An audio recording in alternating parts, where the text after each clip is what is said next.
Coach, obviously you guys are playing some pretty good basketball right now with 7 straight.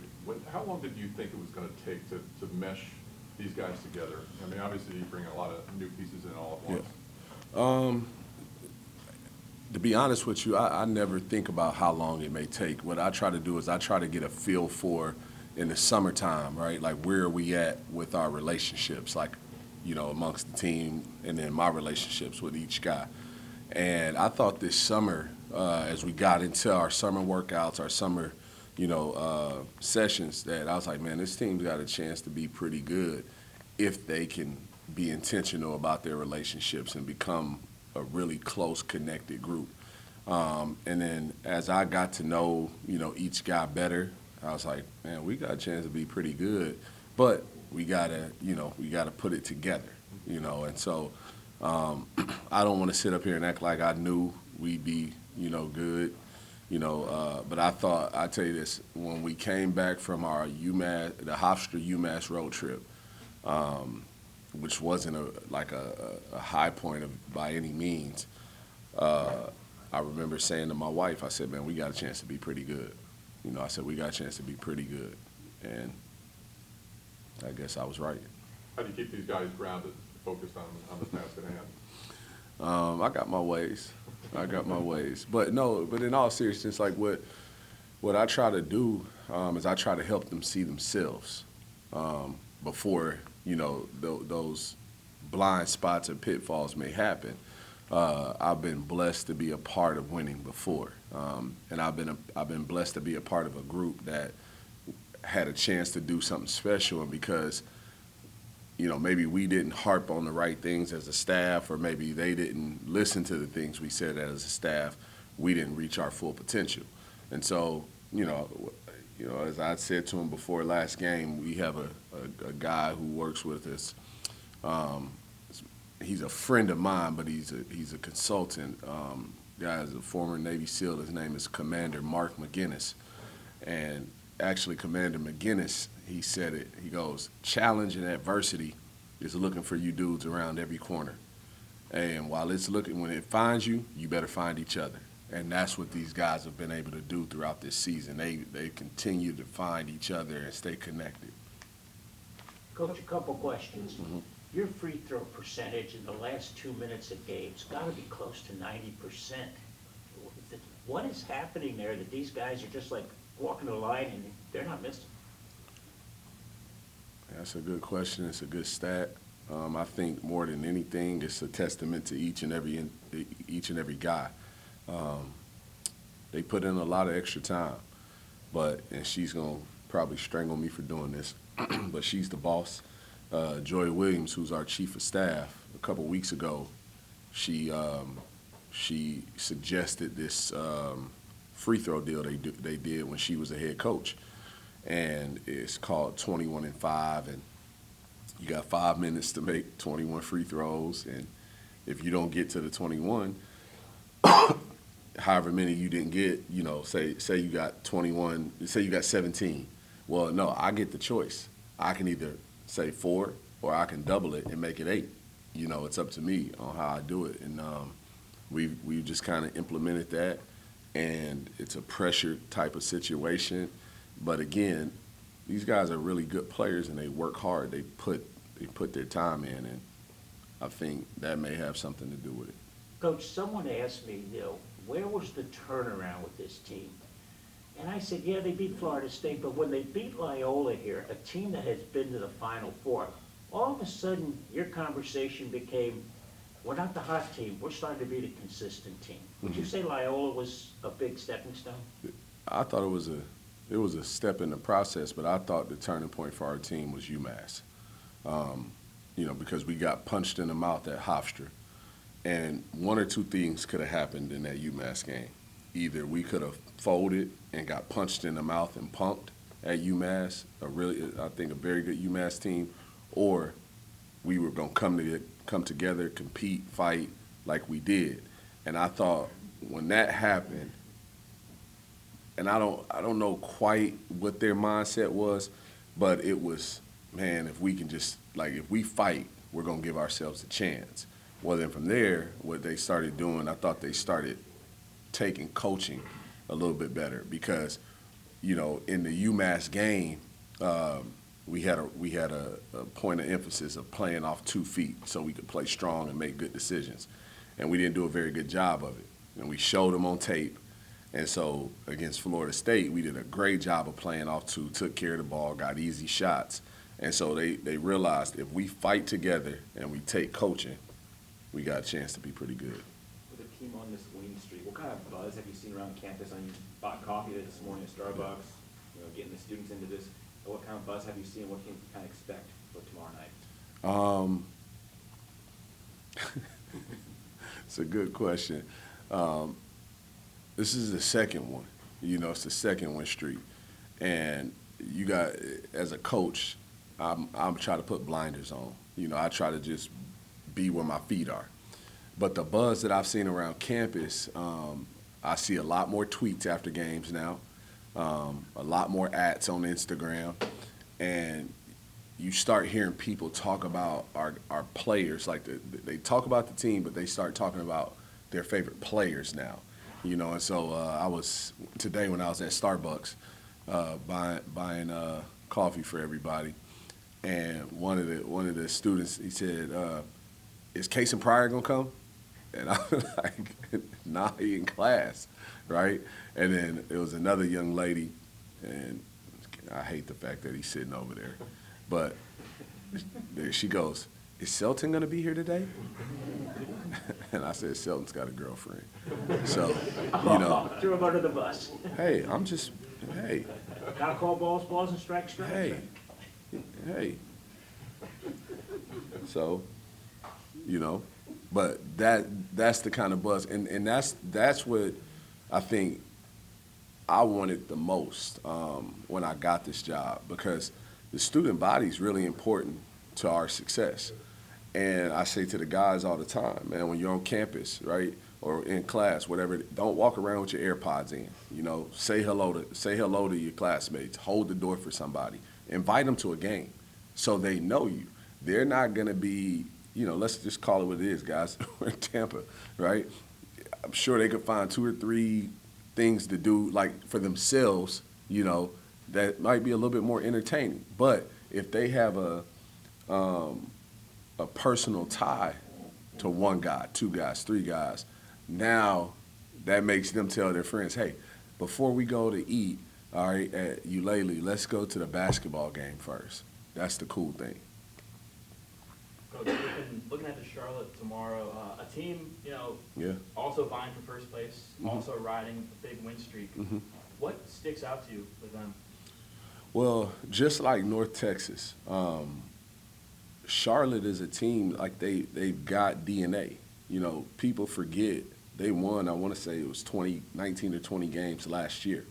And a lot of those guys are back. You know, obviously it wasn't in the American, but this team has been together. And so when you watch them, you can tell they've been playing together for a while because of how the ball moves. They kind of know where each guy wants the ball, their sweet spots, so on and so forth. And I think they're a lot like us. You know, I think they've been down 20 twice this year, and they don't blink. I think Coach Fern's done a great job of instilling a culture of fighting that group, and we got to be at our best tomorrow, you know, to make sure, you know, we take care of home. That's the one thing it's about for us, is taking care of home.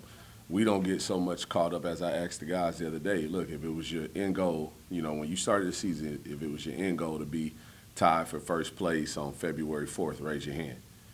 Nobody's hands went up. So we got to stay hungry, we got to stay humble, stay focused. Can you appreciate just the historical moment that you've achieved so far when you look back and you hear about the history of this basketball program of, you know, just the 5th time that they've been 15-5, and it's been since 1990 they've kind of had this kind of a start. Does it kind of hit you at home that how much basketball hasn't really thrived yet? And I promise you this is not coach speak when I answer this question. I'm happy for Charlie Bradley. I'm happy for Chucky Atkins, Jim Grantham. I'm happy for those guys because they laid the foundation for this program. I don't reflect a whole lot until, you know, middle of March, end of March, you know, once we're done playing in that 4-letter tournament. It's just something I won't allow myself to do because, sometimes success can bring complacency can bring comfort. And, as I said to the guys the other day, I wasn't hired to win more games than last year. We were hired to build a program, rejuvenate a program, and have a program that consistently wins. But on top of that, I wasn't raised to just be, as Leo said earlier, to be hot. My parents, William, Abdur-Rahim, and Deborah Hester, they raised us on consistency. In everything we do, be consistent in your habits. So I'm always trying to honor God, and I'm always trying to make my parents proud. And that's so I don't allow myself to reflect a whole lot. What has Selton meant to this program, staying around it? He's a guy who could have Yeah. left very easily. Simply put, he's meant everything because he's a guy that could have left, right? And he's a guy that could have made it about him, right? That, because, I think second leading scorer last year, am I right? Third leading scorer last year, but nonetheless, man, like he's a starter, he's a starter, okay? And I'm just so appreciative that he's allowed me to coach him and he's trusted me, in what we thought was best for the team. And, we brought him off the bench and he hadn't complained about it one time. Like if somebody asked me today, who's the MVP of your team? For as well as Case and Pryor's played, for as well as Chris has played, I'd say Selton Miguel, and I'm saying that in front of Chris Youngblood. Selton Miguel is our MVP because, again, when you're going, like you're winning, right? Naturally, everybody wants to hear their name said. Naturally, everybody wants a little bit of limelight. But to these guys' credit, they said it themselves, and we don't care who gets the credit. So again, he's meant everything because in a environment, in a world where like everything is so individualized for these guys, he could have made it about himself. And he could have been, he could have had an argument. People would have been like, yeah, especially when Jose was out and he was starting, he could have easily been like, Coach, man, I've been shooting 48 from 3, this from 2. Man, no, I should be starting. You right? But he hits me on my chest, Coach, I trust you, whatever you want. Coach, your team has shown a great ability to forget what happened the previous game. You spoke about it Yep. when you talked to us after the Memphis game. So we pat you on the back. Forget about it. You got a game coming up in 24, 48 hours. Right. Same thing after Hofstra then, right? You were able to flush that. That's Had to. no easy thing for a team that hasn't played that much together, though. But Right. keep looking at the next game and not in the rearview mirror at all. Well, that starts in the summer. All right, they have a pretty strenuous regimen in the summer, strength and conditioning wise, and our strength and conditioning coach, Cody DeQuitz, he does a great job. Helping me instill culture. We talk about it all the time, and I could say Cody, I could go from Cody to Jess Larson and Joel and Ron, like academics. It's nowhere they can go within our program on campus and hide or have poor habits because they know everybody in those spots that are in charge of those spots, this is what coach expects. And so in the summertime, we do these things called Friday road games. And I think I may have mentioned it before, but we'll find somewhere on campus. It might be somewhere like within Tampa. And Coach Cody, he'll take them out there and he'll set up some kind of ridiculous obstacle course. And during those road games, we're telling them, hey, this is like, you're going to be on the road, or it might be a home game, right? But it's not about what happens. It's about how you respond. They might only have 10 seconds to carry a 50-pound med ball from this end of Castor Beach on campus to this end. And the med ball might drop. We ain't worried. If it drops, you better pick it up and keep going. If you go, but it dropped, nobody cares what happened. It's about how you responded. And they've done a great job of kind of building on that mindset of it's not what happens, but how you respond, good or bad. Well, now that he's here, how would you describe Coach? He's one of a kind. Like, he's really more than a coach. He's a life leader. and just a good leadership that I can just look at every day and like this is how I should be when I get older. Maybe when I have kids, or when I maybe want to coach or whatever I want to do in life. He shows you how to lead. Chris, these last two seasons, Kennesaw and this year with USF, you can count on one hand how many conference games you've lost. What's this been like for you the last 2 years with two different schools and keeping that high-level winning going? That's crazy. I never really thought about that because, like Coach was saying, like you don't really have time to reflect during the season. So, man, it's been pretty cool. But I mean, it's what you expect. It's what you work hard for. So, man, it's just a testament to all our work. Did you know when you came with Coach from Kennesaw that it was going to come together this quickly? No, like I wasn't really focused on how quickly it was going to come together. I was just taking it day by day, just building a culture. And then when you do that and just take it day by day, just put one foot in front of the other, that's usually how it works out, man. You just realize you win so many games in a row. You go this month without losing one or two games, like then you get lost in it. Can you point to one factor maybe why you guys have come together and have played well as a team? It's really not one. It's really coming together as a group and understanding the end goal. Like, one thing I thought about last week, man, because like this might be a new group, but we got, like Coach always says, we got Kason Pryor, he's been to the tournament. Kobe Knox, he's been to the tournament. B. Stroud, and then Jose, he's older. So we got a lot of experience on this team. We might not, like we're new as a team, but we play a lot of games, like individually as a team. So, yeah, that's fine. I'm going to piggyback on Kevin's question there. The only people that expected to be here right now was the guys in your locker room. Correct. Is it us against the world? Yeah, kind of. That's how we think of it. That's how we stay so close because on the road, it's literally us against the whole arena. So, man, we just like through the good and bad, we make sure we stay together because the one time you splinter, that's when things usually go bad. So the most important part through good and bad is just stay together. And how important is it? It's usually a different guy every night. It's not the same guy stepping up. You got different guys stepping up. How big is that as a team? That's one of the biggest things that like makes us so dangerous. Cause like as y'all know, Kason Pryor, he started the conference hot, like super hot, and then teams started locking in on him, and that freed me up a little bit. Jose had a few big games. Kobe Knox been balling, but I feel like the most important part was like even non-conference. Selton, he was big time for us, and then they ended up opening Kason Pryor up. So you really just can't shut us down. Like you can't just stop one person. You gotta worry about everybody. That's why it's important that you guys are able to hit the three collectively. It's not, one guy's got the hot hand from outside the arc, but you guys have been really good from the three-point range. Yeah, that just comes from like saying not worry about who gets the credit, just making the right play every time. Because and most of the time we got 5 people that can hit a three-pointer at a high rate on the court at one time. So just moving the ball, just making the right play, and then usually you get pretty good quality looks.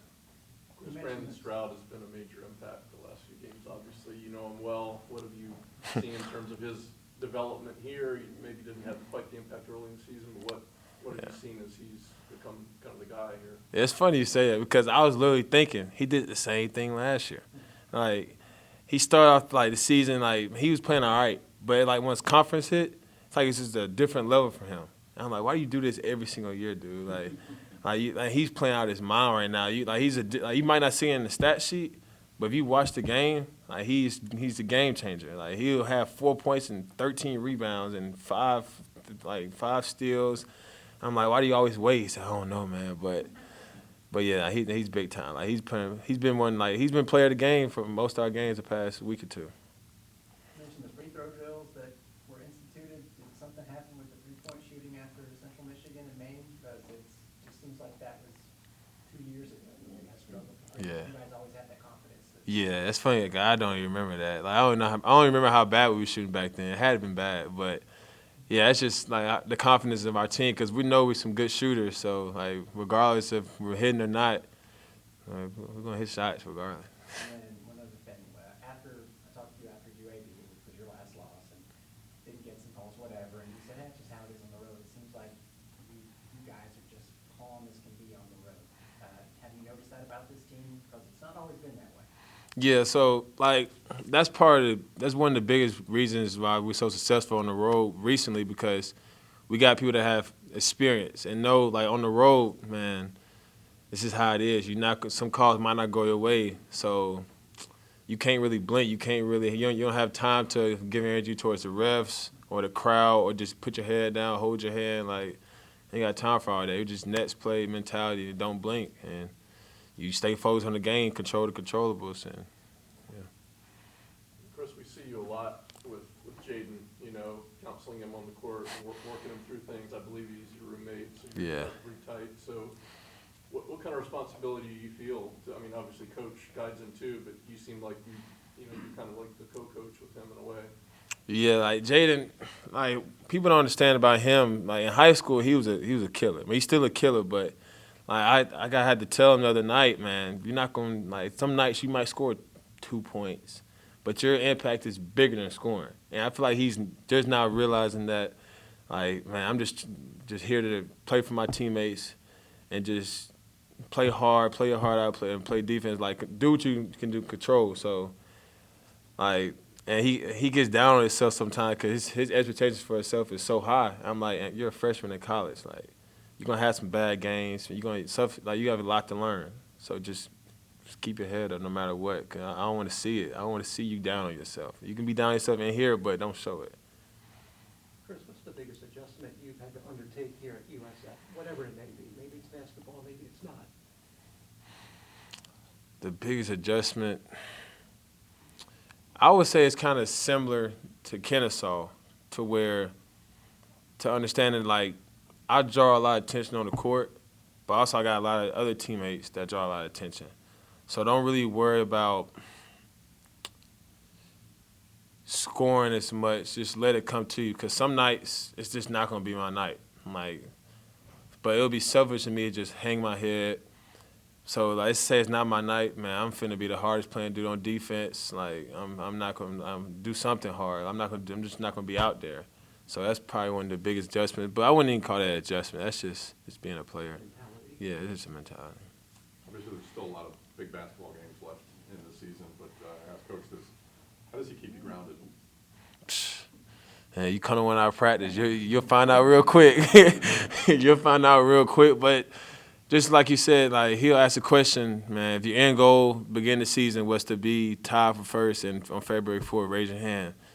So just understanding, just not getting complacent, because this is cool and all, but this is not the end goal, like, at all. Like, nowhere close to it. Like, we can be sitting here 4-5, but we still trying to win a championship. Because, like, once the tournament starts, everybody has a pretty equal opportunity to win a championship. So knowing that and just staying paranoid, and that's how it is. There's been a lot more parity in the last few years in college basketball across the board. You saw the Final Four last year. Exactly. So, Yeah, so if you kind of look at it that way, is why not us? Yeah. And also, man, like, just having the confidence, and we got a good group, and we're in a pretty good conference. So, man, we can take care of this conference, man. Got some good confidence going into the four-letter tournament. How do you define staying paranoid? For me, it's like, see, I was talking to my dad about this. Like, my dad's like, what do you mean staying paranoid? And I was like, man, you can't enjoy yourself, enjoy some wins. You can enjoy wins, but you got to just always think you're doing something wrong. Like, you might be playing great, but if you just staying paranoid and be like, oh, man, always looking for something to improve, and versus looking at the stuff you're doing good, just paying attention to stuff you're doing bad, and just keep on striving for that perfection, I would say it's staying paranoid. Is it related to the headphones on?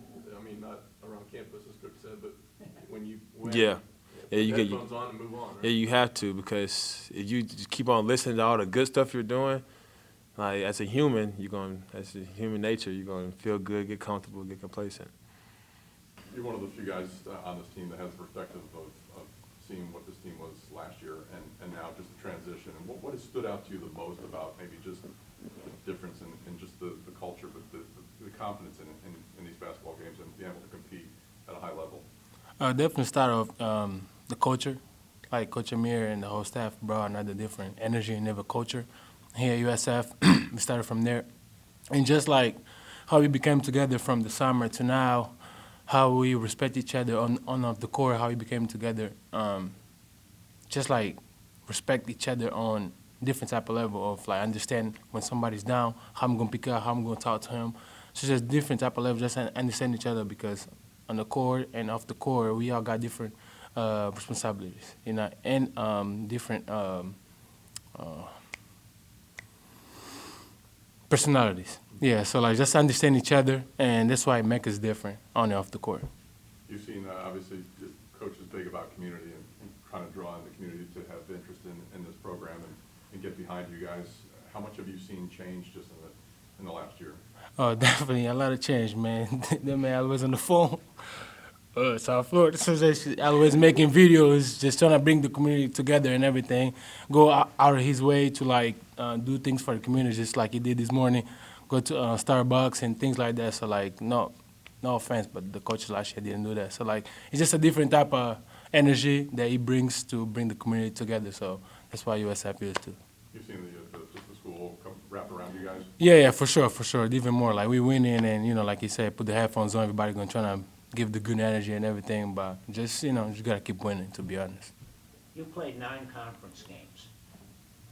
I think 7, possibly 8, have all been down to the wire. Makes a team tournament tested. How important is that to win these close games? Oh, it's definitely important because all the games gonna be close because it's a good league.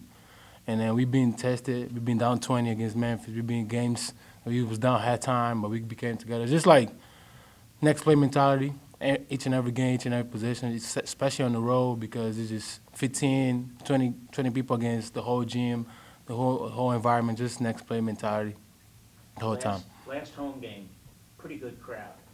9 o'clock game coming up tomorrow night. Wouldn't it be nice to walk out there and see that place packed? Nah, for sure. We're looking forward to that. I think we did enough to deserve that in Tampa, so we're just looking forward to that. Be nice to have a home court advantage like that, wouldn't it? For sure. Against that backdrop, Selton, how rewarding has this season been for you so far, especially after what you went through last year where things did not work out too well?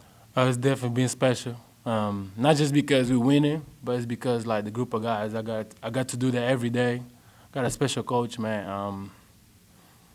Yeah, it's been pretty good, to be honest. Yeah. You told us about the, you were not a starter at first and didn't bother you. Did it bother you for a couple of minutes? I mean, take us through your perspective on the whole. I mean, Start off on the bench. yeah. I mean, to be honest, not really because, like, coach, when he got here and then he saw me playing, like, he knew what kind of play he was getting. And then he told me, just trust me, like, I will let you, like, play a basketball. So, like, I always trust him. Since the first game, I came up the bench, I didn't say anything, and he just let me play. So, like, it's been a trust in there for sure.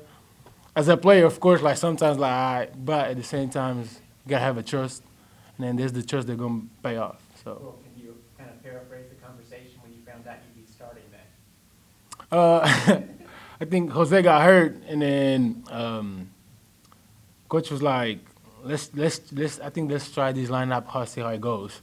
So I think we still won, and then that was the good thing. You know what I mean? Yeah, but everything been good so far.